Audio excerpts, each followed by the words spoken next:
Someone who's considering a Senate run to replace him, what? You're not?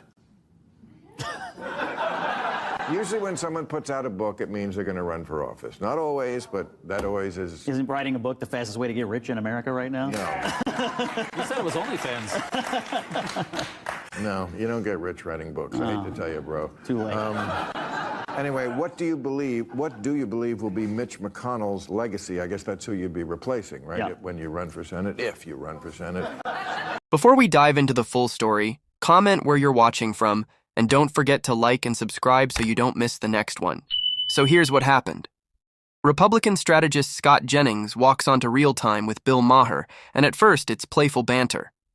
Light jokes about politics, running for Senate, and the usual late-night laughs. But then, out of nowhere, Jennings flips the script. What started as a harmless moment suddenly turned into Jennings completely owning the room. This wasn't just another guest appearance. This was a Republican stepping into enemy territory, calmly dismantling the narrative that dominates those spaces. Jennings didn't just trade barbs with the panel, he embarrassed them. He did it with precision, facts, and confidence. The kind of confidence that makes even Maher's own audience stop, think, and then break into applause. Now, if you know Jennings, you know this isn't new. He's been destroying the so-called experts on CNN for years. But here, he proved he could do it on the home turf of liberal cultural icons too. And the timing? Perfect. Because instead of backing down or pandering, Jennings doubled down. He broke down Trump's foreign policy with such clarity that even Maher's crowd had to clap.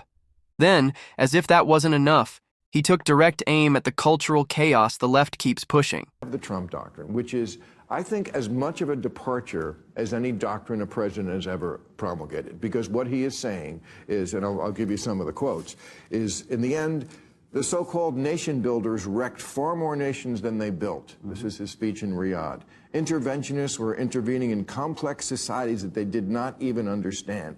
Now, I got to say, this is something people on the left said about Vietnam. Societies we did not even understand. We said it about Iraq. What are we doing here? But Trump is basically saying, we don't give a shit about what your morality is. And again, it's a hard one for people on the left to argue with because they're the ones who say America's so evil.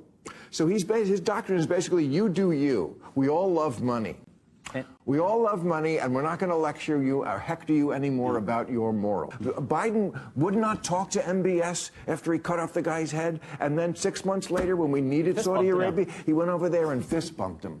Something about the Republican doctrine that is fascinating to me. I've been in the party for 25 years, working in it. We've always been war and peace. I think Trump has changed it to peace and war. He talks about peace more than he talks about war. He's still hawkish enough to bomb people that need to be bombed, like the Houthi rebels. But I get the feeling he's responding to all these new inflows of constituents to the Republican Party. Maybe they were Democrats before, maybe they weren't even political before, but they would much rather hear an American president talk about peace. And the banner in the Middle East at his rally this week said, peace through strength, which is probably one of the most enduring slogans from the Reagan era. He doesn't agree with him on everything, but on that, I think he's right. But putting peace ahead of war, pretty popular with the American people. So I was on this. You know things are going downhill for the left when even Bill Maher's own audience starts clapping at the mention of Trump's foreign policy. That's not supposed to happen in that studio. But Jennings explained it so clearly, so directly, that even Democrats in the crowd couldn't help but agree. Think about it.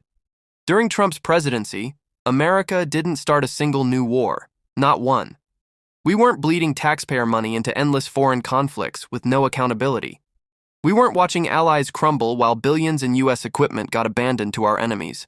Instead, we saw peace deals in the Middle East, Iran's regime weakened, and a military posture that scared our enemies enough to keep them in check. That's what Trump's peace through strength strategy delivered. Now compare that to the disasters we've seen under Biden, or the failed appeasement strategies under Obama. Weakness on the world stage, billions funneled overseas with no results, allies questioning our loyalty, enemies emboldened, and chaos that Americans pay for at home. Jennings didn't need to yell, didn't need to rant, and didn't need cheap theatrics. He laid out the facts calmly, and it was devastating. And just when you thought he was done, he shifted gears completely.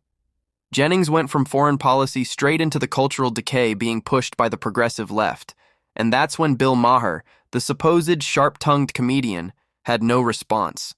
He was left frozen, speechless, watching his own audience clap for the other The side. devil in your pocket every day. Porn, sports gambling. I mean, these young men, I think, are somewhat in crisis because we put things in their hands that they had to previously work to get. And now they don't. And so it's easier to do that than to have a relationship. I think back in the day, it's to earn it. I think I'm like you. I tend to, when you're an adult, I'm sort of not sure I'd be in league with banning things for adults. It's a hard thing to do. However, there is something wrong with our culture on this front. I mean, look what we're teaching young women right now. We're teaching a whole generation of young women that the best and fastest way to get rich is to have sex with people in front of strangers for money. We're teaching... You're talking about OnlyFans? I'm talking about OnlyFans. We're teaching young women that if you can have sex with 500 or 1,000 people in a short period of time, you'll be a cultural icon, and that is corrosive for the culture. And so to your point, it's different than it used to be, and what are we teaching these girls? It's not just the boys. What are we teaching them about their own personal humanity and values? Okay. Well,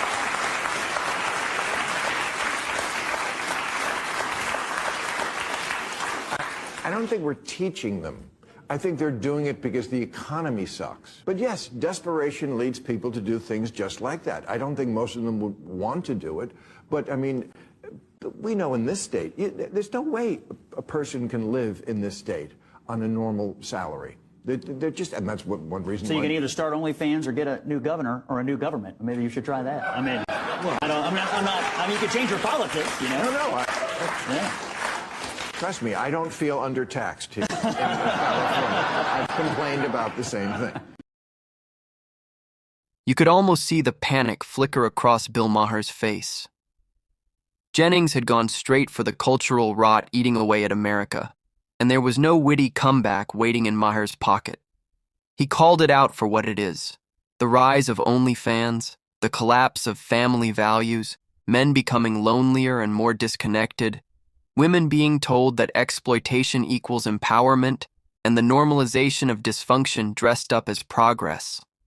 And what did Maher have in response? Nothing. No facts. No clever joke.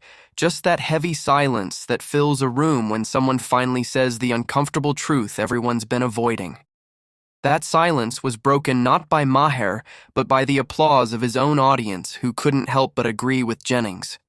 It was the kind of raw moment conservatives have been waiting for, the kind of moment where reality cuts through the noise.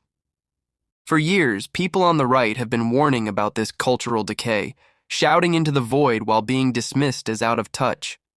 Jennings managed to take that same argument and deliver it in front of one of the most liberal audiences in the country, and they cheered. That tells you something. The culture is broken, and Trump still seems like the only figure even attempting to address it head-on. So here's the question. Did Scott Jennings manage to red-pill Maher's entire audience in one night? Did he expose not just the failures of Biden's foreign policy, but also the hollow shell of progressive culture that's leaving Americans weaker, lonelier, and more divided? Let me know what you think down in the comments. And if you found this breakdown sharp and refreshing, hit that like button, subscribe to the channel, and join the conversation. Until next time, this is World Insight Hub. Thanks for watching.